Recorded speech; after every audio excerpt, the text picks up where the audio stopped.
Doctor APJ Abdul Kalam हम सब भारतीयों के लिए एक ऐसे व्यक्ति थे जिनका हर भारतीय दिल से सम्मान करता है। डॉक्टर एपीजे अब्दुल कलाम का जन्म 15 अक्टूबर 1931 में तमिलनाडु के रामेश्वरम में हुआ था।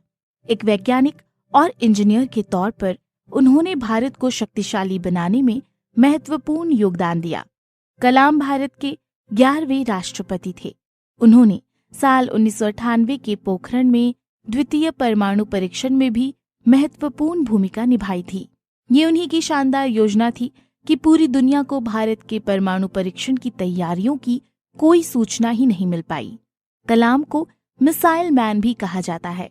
डॉक्टर एपीजे अब्दुल कलाम का पूरा नाम अबुल पकीर जैनुलाब्दीन अब्दुल कलाम था।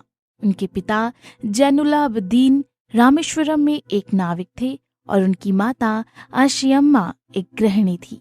कलाम के परिवार की आर्थिक स्थिति ठीक नहीं थी, इसलिए अब्दुल कलाम का बचपन संघर्षों से भरा था। कलाम को छोटी उम्र में ही काम करना पड़ा। कलाम बचपन में अखबार बांटकर अपनी पढ़ाई का खर्चा निकालते थे। उनके अंदर सीखने की भूख थी और वो पढ़ाई पर घंटों ध्यान देते थे। साल 1960 में कलाम ने मद्रास इंस्टीट्यूट ऑफ टेक्नोलॉजी से इंजीनियरिंग की पढ़ाई पूरी की।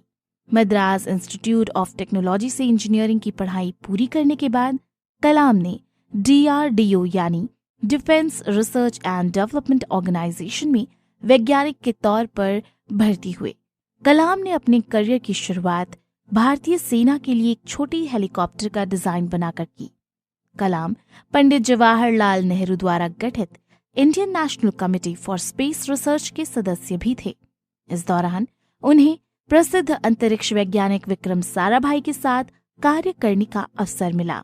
साल 1969 में उन्हें इसरो यानी इंडियन स्पेस रिसर्च ऑर्गेनाइजेशन में भेजा गया।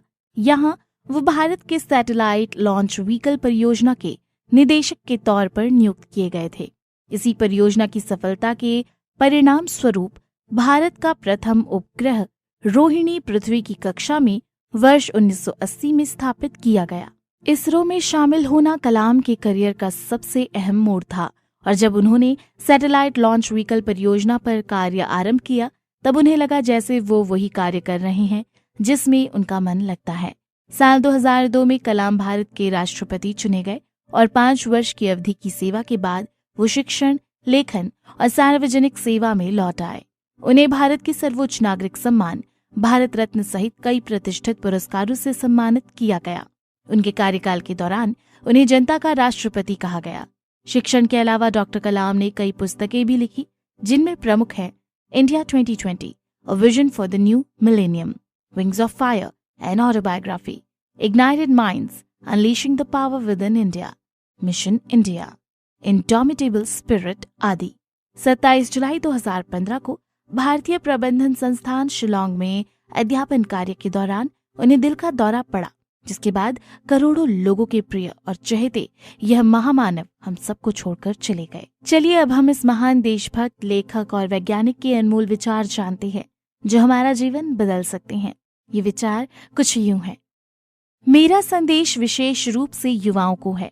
वो अलग तरह से सोचने का साहस रखें, कुछ नया करने का साहस रखें, अनजान रास्तों पर चलने का साहस रखें, असंभव को खोजने का साहस रखें, समस्याओं पर जीत हासिल करने का साहस रखें। ये महान गुण हैं जिन पर युवाओं को जरूर कार्य करना चाहिए।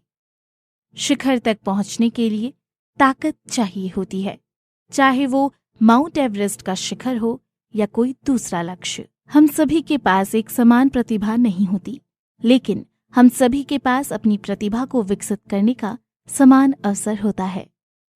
महान सपने देखने वालों के महान सपने हमेशा पूरे होते हैं। अपने मिशन में कामयाब होने के लिए आपको अपने लक्ष्य के प्रति एक चित्त निष्ठावान होना पड़ेगा। ऊपर आकाश की तरफ देखिए, हम अकेले नहीं हैं, सारा ब्रह्मांड हमारे साथ है। सपने देखने वालों और मेहनत करने वालों के सपने पूरे करने में समस्त ब्रह्मांड उनकी मदद करता है। जीवन में कठिनाइयां हमें बर्बाद करने नहीं आती हैं, बल्कि ये हमारी छुपी हुई सामर्थ्य और शक्तियों को बाहर निकलने में हमारी मदद करती है। कठिनाइयों को ये जान लेने दो कि आप उससे भी ज्यादा कठिन हो। आत्मविश्वास और कड़ी मेहनत असफलता नामक बीमारी को मारने के लिए सबसे बढ़िया दवाई है। यह आपको एक सफल व्यक्ति बनाती है। देश का सबसे अच्छा दिमाग क्लासरूम की आखिरी बेंचों पर मिल सकता है। अंग्रेजी आवश्यक है क्योंकि वर्तमान में विज्ञान के मूल काम अंग्रेजी में है। मेरा विश्वास है कि अगले 2 दशक में विज्ञान के मूल काम हमारी भाषाओं में आने शुरू हो जाएंगे। तब हम जापानियों की तरह आगे बढ़ सकेंगे। अगर किसी देश को भ्रष्टाचार मुक्त और सुंदर मन वाले लोगों का देश बनाना है तो मेरा दृढ़तापूर्वक मानना है कि समाज के 3 प्रमुख सदस्य ये कर सकते हैं: पिता, माता और गुरु। भगवान ने हमारे मस्तिष्क और व्यक्तित्व में असीमित शक्तियां और क्षमताएं दी हैं। ईश्वर की प्रार्थना हमें इन शक्तियों को विकसित करने में मदद करती है। युवाओं को जॉब सीकर से जॉब क्रिएटर बनने के लिए सक्षम बनाना होगा।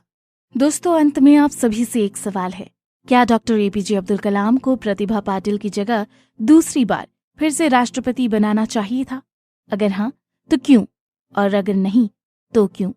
कमेंट बॉक्स में आंसर जरूर दें।